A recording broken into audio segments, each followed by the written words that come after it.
Assalamu alaikum wa rahmatullahi wa barakatuh. Today we have Jamaal, who is such a long-term friend and wonderful person that I've worked with for many years in working online teaching sisters about Islam. And we worked together on Yusuf Esti's website, chatislam.com, many years ago. And so I'm really excited to have her here today to share with you this valuable topic about us having enough time to worship Allah, inshallah. So Jamaal, it's so exciting to have you here today. Assalamu alaikum. Wa alaikum assalam wa rahmatullahi wa barakatuh. How are you, Catherine? Good, alhamdulillah, alhamdulillah. So the topic of the summer is all about women putting themselves first. And I'd love to hear from you why you think this is an important topic for us to discuss. Yeah, well, Catherine, subhanallah, first of all, inna alhamdulillah, nahmadu wa nasta'inu wa nastaghfiruhu wa natubu ilayhi wa nusalli wa nusallim ala nabiyyina Muhammad sallallahu alayhi wa sallam. Subhanallah, one of the things we have to realize as women is that really how I feel about women, we are like the backbone of the whole family. And we have so many roles and expectations placed upon us. You know, as if we're mothers, we have so many responsibilities as wives, even if we're daughters, even single women who have to work, there's so many different responsibilities upon us. And one of the biggest complaints I hear from sisters in general is just not having time for themselves. Like they just feel so burnt out. So subhanallah, so many sisters, what they tend to do is, and this even happened to myself, which we'll come to, they're just constantly giving to everybody else. They're giving to their children, they're giving to their husband. If they've got a role outside of the house, they're giving to that role, if they're working. And so what happens is that sooner or later, when they keep doing that and not giving to themselves, they end up completely burning themselves out. And subhanAllah, we have to realize that if we really want to reach a level of excellence, and strive as we want to do for the akhirah, we need to keep refueling ourselves. And one of the main ways to refuel ourselves is by focusing on having time for our ibadah, having time for our worship. If we're not making that time to strengthen ourselves with our ibadah, with our worship, then sooner or later we just collapse, and then we wonder, why is everything going wrong? Why is our life falling apart? So it's so imperative that we take this time and make sure that's a priority every day. Like a lot of people don't realize, we spend so much, we worry so much about our food and our nutrition and in all of these things. SubhanAllah, we make sure we get the right vitamins and these things, but we don't realize that, the body isn't just made up of body, it's also, you're made up of a soul as well. And the thing is that we feed our bodies all year, we forget to feed our souls. And what is the nourishment of the soul? It's ibadah, it's our worship. And you have to ask yourself, how were the companions able to, achieve such great heights in Islam? How were they able to leave such amazing legacies behind them? Why? Because they were constantly refueling their iman with all the different types of ibadah they were doing, acts of worship. So subhanAllah, this is why sisters have to realize that if you really want to, be able to give and be the righteous wife to your husband, if you want to be a great role model for your children, pass on the love of Islam to your children, if you want to be a community figure and be involved in the community, the only way that you can have the maximum influence on the community and in your different various roles is if you are refueling your iman and looking after yourself to be able to give to others. Inshallah. Yeah, beautiful point, mashallah. And it is very easy to get so caught up in this dunya and forget, that important element. But we need to look after ourselves in body, mind and soul, not just in body, not just in mind. It's our soul as well, alhamdulillah. So you alluded to the fact that you've got a story there about how you learned this the hard way. I'd love to hear that. Yeah, of course, everybody would love to hear that. So basically, look, subhanAllah, about 10 years ago, like I had 4 children, I had also had twins. And I've never had, you know, being a revert, I've never had the family support. So I had to do everything basically by myself. And of course, alhamdulillah, like Allah blessed me with a good husband who's also been a great support. But, you know, there's only such how obviously husbands can do. So I was very overwhelmed, and I also have a role in the community. Like I do teaching, I do dawah. So what basically happened was I was just going through a lot of trials, both inside the house, outside of the house, and all of these different demands that were upon me. And basically what happened was one day I just developed like an anxiety disorder. Yeah, so nobody can understand what it's like to go through anxiety unless they go through it themselves. It's actually a very scary experience. Like basically what happened was I got to a point where I didn't want to leave my bedroom. I didn't want to face my family anymore. I just felt like I couldn't cope. And my heart rate started going out of control. Like it would just be like on a very high level. And I actually, at one stage, a few times I thought I was having a heart attack, and I couldn't sleep at night because it just would constantly like, what's the word? Like it's just the palpitations were so rapid that I couldn't, you know, I couldn't sleep at all. So it was a really scary state to go through. And subhanAllah, what happened was that basically I got this, you know, meditation tape. It had no music on it, it's just like a psychologist talking, and he's saying, the first words he said, he just basically said, "This is your time now." When I heard those words, I started to cry. And I thought, do I have time? Like, am I allowed to have time? I didn't realize that I'm allowed to have time for myself. And that's one thing I hadn't been doing. I've been so busy, you know, stressing out, trying to do everything for the family, you know, teaching my children, and then outside doing dawah, that I totally had forgotten to give to myself. And the worst thing is, I'll be honest with you, as a teacher, it's even worse because you're not allowed to be weak. You're not allowed to go through stress, or, you know, if you fall, people question you, like, how could you of all people go through anxiety? You're supposed to have all this iman, and, you know, so it's even worse. Like if you think people judge you when you're going through a hard time and say, where's your iman? It's even worse if you're a teacher. You're not allowed to be weak. You have to always be strong. You know what I mean? You're not allowed to have any downfalls, you know what I'm trying to say? So that's why I made a promise to myself that I'm not going to let this happen to myself ever again. You know, that I learned the hard way that in order for me to really have maximum impact, you know, whether it's on my children or in, you know, my family or outside the house, I need to have that. I need to be able to give to myself. I need that time for myself. It's really important. And all my classes know that, you know, when school holidays come, that's my family time. You know, I'm very careful about the way I prioritize my life. Like people look at me and think, oh, how are you doing all these lessons and how are you doing all these? Well, yes, I do. But then I also have times where I just slow right down and I just, you know, quieten down, and I just have that family time. I really need that time to refuel myself and have that time for just ibadah and, you know, focusing on my relationship with Allah subhanahu wa ta'ala. It's so important to have that time. Yeah. Which is exactly what you're talking to us about today, isn't it? It's about factoring in time for ibadah, and the fact that we get so many sisters saying that I don't have time to worship Allah, I don't have time to read Quran, I don't have time to do the sunnah prayers, I don't have the energy or the time to fast the sunnah fast or even make up my fast from last Ramadan. I would love to hear what you've got to tell us and what advice you have for us in that way. Yeah, so basically it really comes a lot to do with time management in a lot of ways. We have to set priorities for ourselves. We have to realize there are certain things that we need to achieve every day. Just like you don't forget to eat. You don't forget to eat in the morning. You don't forget your lunch. The same thing. Just like your body needs those certain times of eating, your soul needs your certain prayers that you say, the 5 prayers, that's something that you cannot compromise. You know, you have to have your prayers in order. In order for you to feel strong in your faith and to be able to recharge yourself properly, the first thing you have to pay attention to are your 5 prayers, praying your Fajr prayer on time. And you have to organize your life around your prayers. The biggest mistake I see sisters doing is they basically try to just, fit their prayers wherever they can around their life. And this is the biggest mistake, because they end up missing their prayers, and they feel like when you go to bed at night and you haven't prayed your prayers on time, how do you feel?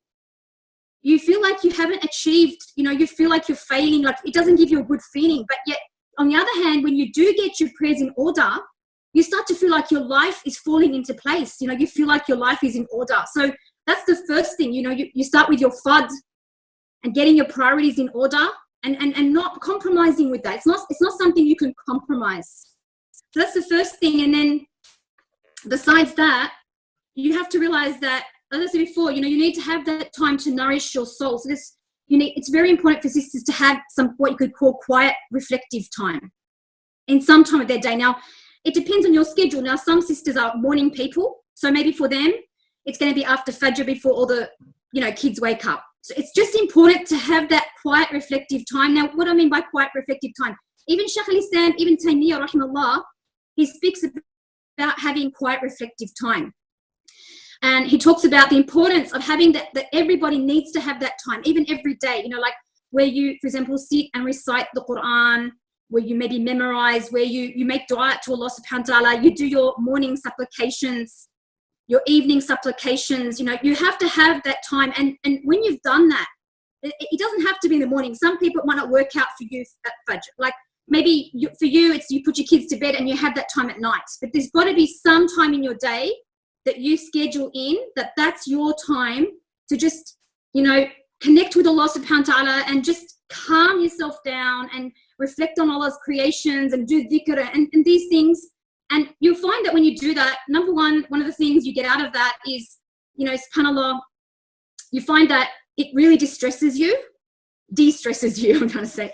It really de-stresses you, because you're having that time for yourself. Because I think the thing that, really builds up resentment with sisters and women and everyone is not having time for yourself. When you go to bed every night and feel like all I've done is given to everybody else and there's been nothing for me, I haven't achieved anything for myself today, you get really resentful.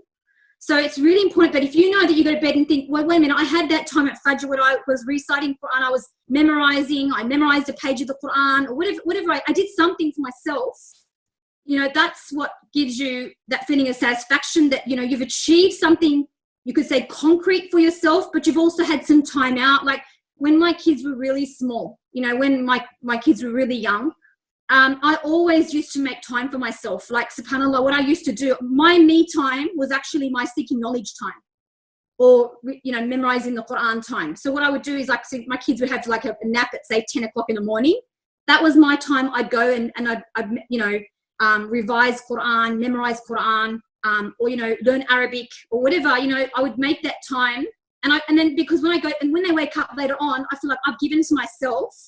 So I felt happy, and I felt more enthusiastic to, carry out my role with my family, with my husband, because I know that I've done something for myself.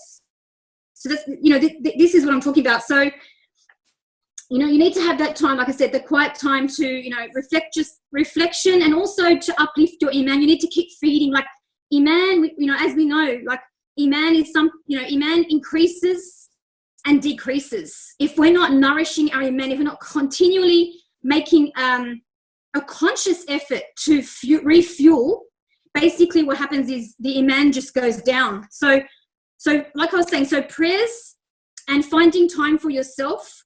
Look, people say they haven't got time, but you know what? The amazing thing is, if we were to cut out a few hours of the social media, we would suddenly find we have an amazing amount of time. Like, the social media is taking up so much of our time, Facebook and whatever else we do on our phones, like, it's just eating away at our time, which we, you actually get very stressed on the phone. Like, I have times where I just completely put my phone away. I don't even touch it. I go out and I just spend some quality time with my family, and I refuse to take my phone with me, because, the more we get connected with the phone, you actually get very stressed. It actually really increases stress, and it's burning up so much of your time. So if you could just think about, like, putting that phone away and just making sure that you're giving to yourself in a quality way. The other thing is, besides that, I think it's really important for sisters to have a weekly halaqah that they attend. a weekly class. They have to try to fit this in. Now, a lot of sisters say, I haven't got time. But the amazing thing, they have all this time in the world to go to the supermarket and, they're at the shopping centres so much. They're out of the house, shopping, like going for specials and, all this stuff. Like, of course, we have to go do our shopping. But what I'm trying to say is, like, we spend a lot of time at the shops, more than we probably need to, okay? And we haven't even got 1 hour in our week to go to a lesson, and a lot of sisters are doing a lot, they're doing a lot of things that is a lot of extra things that they don't really need to do, okay? So what I really believe in is that, women have to also learn to sort of cut corners a little bit more. Like, a lot of sisters put a lot of, they have a mentality where I have to do this and I have to do that. But in reality, you don't actually have to do those things. Like, some sisters are so, like, you could say OCD with their cleaning, like they have to polish everything, every single day and, vacuum. They have to, they have to do all these extra things that their husband probably doesn't even care about. And so by the time he comes back, she's so grumpy because she hasn't done anything for herself, and she spent the whole day is just spent on household, things that she thinks she needs to do.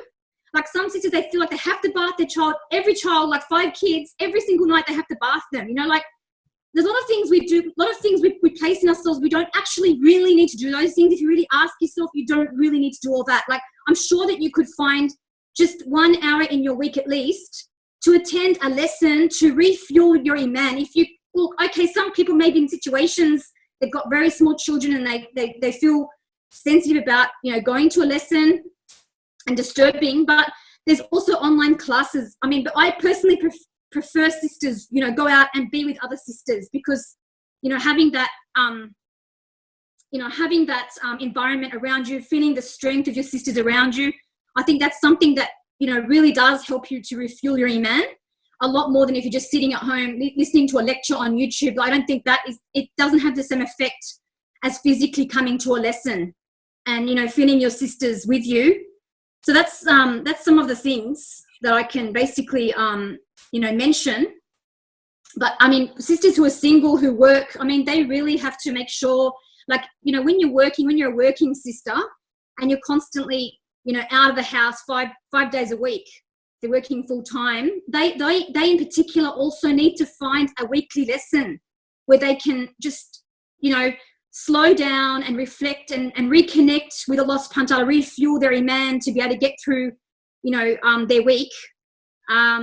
So yeah, that's where I could basically, I mean, that's some of the, I've got probably a lot more I could say, but let's just, There's some extremely valuable points there, and you're absolutely right about the human connection, because we've lost a lot of human connection. We've become very isolated as families because we don't have extended family and community around us like in the past. We get caught up with connecting with people just through social media, as you mentioned, and learning through digital classes, that we've actually really reduced the amount of human contact that we have, and that's having a psychological effect on sisters, because you need to have that human connection. And when we have a psychological breakdown, then you do have a spiritual breakdown too, because all of those aspects of your life need to be well balanced. And so you're absolutely right, actually physically going and meeting with the sisters and having that connection is really important. It also is that weekly reminder, that we're here to worship Allah, not to be caught up in the dunya. And if we don't have something that we're regularly committed to, because YouTube's there all the time, so it's always like, oh, well, I can do that tomorrow. But when it's a class that's on at a specific time, it makes us have to attend. It's that moment each week where it's like our reminder, and that's why Allah subhanahu wa ta'ala made the Jummah prayer compulsory on the brothers, so that the Jummah prayer on Friday, so that once a week you've got that community gathering, that opportunity to bring the community together and build cohesion in the community. So as sisters, we need that cohesion as well, inshallah. So yeah, brilliant point. Okay. So I'm just thinking of those sisters. And especially because there's many sisters, for instance, that have grown up in families where perhaps they don't practice the deen very strictly. It's not really a very knowledgeable environment. And so they haven't actually felt what it feels like to feel very connected to Allah and feel that spiritual way. And I thought it might be helpful for them, given that we're talking about making time for worship, for them to understand the importance of that, to understand that maybe the way they're feeling right now is actually related to that lack of connection to their religion and their practice of the deen. And just wondered if you could talk about that a little bit, because if you haven't experienced it, you don't know what you're looking for. Does that make sense? Yeah, well, the thing is, I think most people can understand that if you're not connecting to Allah subhanahu wa ta'ala, what happens is that you basically become a lot more concerned with the things of the dunya. Okay, and you're not thinking about things in the larger scale. And that makes it difficult for you. For example, if you're going through trials, you can't put things into perspective because you're not thinking about the akhirah. You're not looking at your trial in perspective of the bigger picture. Also, if you've got to do all these mundane tasks of housework or raising children, we all know how exhausting that is. But when you're connected to Allah subhanahu wa ta'ala, what is you wake up basically in the morning with a purpose. Every morning you wake up and you feel happiness in your heart, subhanallah, because you've been refueling your iman. So you wake up with the feeling of halawatul iman, like the sweetness of iman in your heart. And and it's so much, like, for example, your husband tries to argue with you or something like that, or your children test you, but because you've always got the bigger picture in your mind, you're able to respond in a different way because Allah is watching you. So you're motivated to deal with everyone with ihsan. To deal with ihsan. Like, what is ihsan? As the Prophet sallallahu alaihi wasallam described, and ta'budu Allah ka'annaka tarahu wa in lam takun tarahu fa innahu yarak. Like, to worship Allah as if you see him, and if you don't see him, then he sees you. So that's not just for prayers, that's for everything. That's for when we, have beautiful akhlaq and character with our husband, with our children. So when you wake up with a purpose, you know that even if you've got a mundane life that you feel like you're leading, it becomes a beautiful life because that you're raising your children for the sake of Allah. You know that when you're good with your husband, you get rewarded from Allah. And you live your life with purpose. That's probably the biggest problem. Like, a lot of sisters feel emptiness. Like, they just feel like, what is this life? All I'm doing is serving. All I'm doing is housework. They feel drained. What am I getting out of this? But when you look at, when you're connected with Allah, everything takes on a higher purpose, and that's what it makes it easy for you to get through all of those things. And like I said, if you've got trials, it also helps you to get through those trials because, you're looking everything in the perspective of the akhirah, that you're going to be rewarded for whatever you're going through. You're getting expiation for your sins. That a trial is a chance for us to get closer to Allah subhanahu wa ta'ala. It's a mercy from Allah that Allah's sending you this trial that, inshallah, He wants you to get closer to Him because, we know that Allah, subhanAllah, He's more merciful to us than our own mothers. So there must be a reason why Allah subhanahu wa ta'ala is giving me this trial, because from His mercy that He wants me to get close to Him, subhanAllah. So you understand? So like I said, that's why if you start to refuel your iman, you start to put yourself in better company, go to lessons and start to awaken yourself with the knowledge of Allah subhanahu wa ta'ala and His messenger, sallallahu alayhi wa sallam, and, refueling your iman and making that conscious effort. Like the Quran, we need to connect with the Quran. The Quran, Allah subhanahu wa ta'ala, He tells us, for example, أَلَا بِذِكْرِ اللَّهِ تَطْمَئِنُّ الْقُلُوبِ. Like that, the dhikr of Allah, the remembrance of Allah is what, subhanAllah, brings calmness and tranquility into the heart. You won't feel that tranquility if you're away from Allah subhanahu wa ta'ala, if you're not, realize that you need the Quran. Like, Allah doesn't tell us to pray to Him or to recite the Quran for Himself. It's for us. We need this. Allah sent the Quran because it is a medicine for us. It's a medicine for our hearts. It gives us calmness. It takes the fear out of our heart, if we're worried about things. SubhanAllah, everything that you're going through, sadness, SubhanAllah, you've got to connect with the Quran so that you can take these different emotions, inshallah, because it reminds you of the bigger picture always. That's what the Quran is basically doing whenever you recite it. So you'd say to those sisters that are listening to this and realizing, okay, there is something missing in my life, and it has been this connection with Allah, it's this worship of Allah. They may or may not have been praying. Even if they were praying, they might have felt really distracted and not really understanding the purpose of it. That step one is go and join a class. Just start your journey of seeking knowledge, that it's through that you'll gradually move step by step closer to Allah, closer to understanding. Is that what you would advise them if they're going, okay, yeah, I want to do this, what do I do?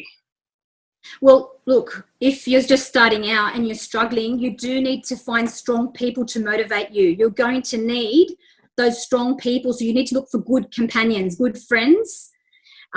You really need to put yourself, like, you know, as the messenger of Allah sallallahu alaihi wasallam advises about the musk seller, the good companions like the musk seller. You need to find those people. You're going to need, so it's like, I always describe it as, you know, when you're starting out and you're struggling, it's like you're in a swimming pool drowning. You know, you need someone who's strong to come and put their hand out to make you strong. But if all your friends around you are like you and they're all like beginners in swimming, you're basically all going to drown together, you know. So you've really got to look for strong people who can motivate you and keep you on track. Like, I know when I was first reverted, I was living at home with my family. You know, the one thing I made sure I did, I made sure, no matter, even if it was an hour and a half drive to the nearest lesson, I made sure I was at that lesson every Saturday.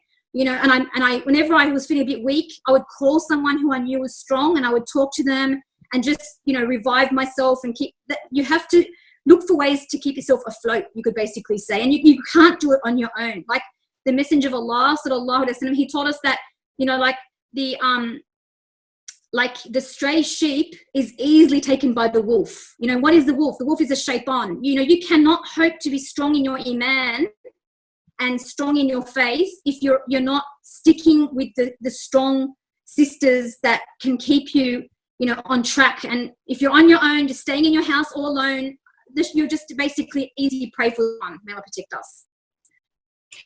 Yeah. So tawbah as well, you know, tawbah, you know, repenting, like, even if you feel like your heart is just so hard, you know, from being away from Allah, just say astaghfirullah, astaghfirullah. Start doing dhikr and try to soften your heart through the dhikr of Allah subhanahu wa ta'ala as well. This is really beneficial as well, inshallah. And there's nothing beats crying into your prayer mat in sujood, is there? Yeah, absolutely, inshallah. Like, we know, subhanAllah, because you don't realize all those things, you know, you feel like you're so far away from Allah. The best thing you can do is just cry to Allah and ask Him, Ya Allah, guide me, forgive me, you know, subhanAllah. Let someone go astray. As long as you're seeking, you know, you have to put your hand out to Allah first. You have to make that one little tiny step. It just takes one little tiny step towards Allah. And as we know, there's that narration that talks about, you know, when you come to Allah by a handspan, He comes to you by an arm's length, you know. So it's just a matter of taking that one tiny step towards Allah Azza wa Jal, that inshallah, like, this is what opens the doors for you to get close to Allah subhanahu wa ta'ala, inshallah. Inshallah. And I know that you're a very modest person, but I want to share this because I think it really helps other sisters be hopeful, and they can obviously read your biography below the video. But you're a born and bred Aussie like myself who embraced Islam at some point in life. You haven't grown up in a Muslim environment, and the fact that you can recite Quran and rattle off hadiths in Arabic to us just like that comes from the fact that you have just studied your deen one day after another day, just being dedicated to it. It's not like you come from an Arabic background. It's not natural to you. It's something you've had to work on. I wanted to share that, not to brag about you because I don't want you to spoil your akira, but to motivate sisters to understand that it is very possible when you put your mind to it, and that you're the perfect example of that. Inshallah, Allah subhanahu wa ta'ala, you know, improve us all, inshallah, and keep us firm upon the straight path, inshallah, ya Rab. Ameen. Yeah. Ameen. And one day, just make dua, inshallah, I can speak Arabic like you too. I've done years and years of studying Arabic, and it's in my head, but it certainly doesn't come off my tongue yet. But alhamdulillah. Yeah. No, it helps a lot if you live in the Arabic environment for a while. It makes a big difference. Yeah. Inshallah, one day. Inshallah. Inshallah ta'ala.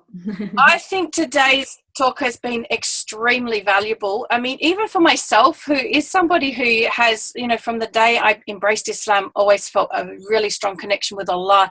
Even today, listening to you, it's kind of reminded me of this, you know, things that where I'm falling short, where I could go and improve. And I hope, inshallah, every sister who's listening to this will gain benefit from it, and just make the steps. Don't set big steps, just make tiny steps forward, because as you said, you just have to go one small step and Allah is going to come a big step for you. So just don't overwhelm yourself with this big picture. Just take the first step.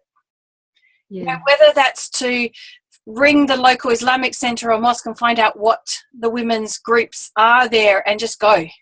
You know, just break the fear and just go, because maybe that's where you'll find those companions that are going to be the strong companions that help you, because you're not going to find them in the circles that you're currently in if they're not there already.